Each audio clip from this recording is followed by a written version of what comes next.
ஆ! இந்த பக்கம் திரும்புனா வலி. அந்த பக்கம் திரும்பினாலும் வலி. இப்படி உங்களுக்கும் அடிக்கடி கழுத்து சுளுக்கு பிடிக்குமா? இது முக்காவாசி நேரம் தப்பான போஸ்சர்ல சடன் மூவ்மெண்ட்ஸ் பண்றனால வரும். நெக் ஸ்ப்ரெயின் ஆகுறப்போ நம்ம கழுத்துல இருக்க மசில்ஸ், லிகமெண்ட்ஸ் எல்லாம் ஓவர் ஸ்ட்ரெச்சோ, டியர் ஆகுறனாலயோ வருது. மனுஷனோட கழுத்துல 20க்கும் மேற்பட்ட மசில்ஸும், லிகமெண்ட்ஸும் இருக்கு. இதுல ஒவ்வொரு தசையும் ஒவ்வொரு மூவ்மெண்ட்க்கு ஹெல்ப் பண்ணும். அதனால நெக் ஸ்ப்ரெயின் எந்த மசில் டேமேஜ் ஆகுதுன்றத பொறுத்து எந்த டைரக்ஷன்ல வேணாலும் வரலாம். முக்கியமா சடன் ஜெர்க்கி மூவ்மெண்ட்ஸ், தப்பான ஸ்லீப்பிங் போஸ்சர், ரொம்ப நேரம் குனிஞ்சு ஆஃபீஸ் ஒர்க், மொபைல் பார்க்குறப்போ வரலாம். அடிக்கடி கழுத்து பிடிக்கிற உங்க ஃப்ரெண்டுக்கு இத ஷேர் பண்ணிக்கோங்க. இத எப்படி சரி பண்றதுன்னு சொல்றேன். அதுக்கு முன்னாடி இந்த மாரி யூஸ்ஃபுல் இன்ஃபர்மேஷன் தெரிஞ்சுக்க இந்த அக்கவுண்ட் ஃபாலோ பண்ணிக்கோங்க. நம்பர் 1, டேமேஜ் ஆன மசில்ஸ்க்கு கொஞ்சம் ரெஸ்ட் குடுங்க. சடன் மூவ்மெண்ட்ஸ், ஓவர் வெயிட் இருக்கிற ஆப்ஜெக்ட்ஸ் எல்லாம் தூக்குறத 2, 3 நாள் அவாய்ட் பண்ணிருங்க. Number 2, ice therapy. ஐஸ என்னைக்குமே டைரக்ட்டா ஸ்கின் மேல வைக்காதீங்க.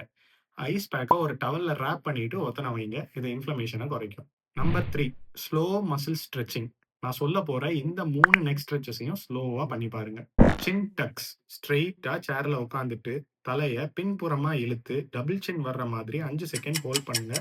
10 டைம்ஸ் ரிப்பீட் பண்ணுங்க. Upper trapezius stretch.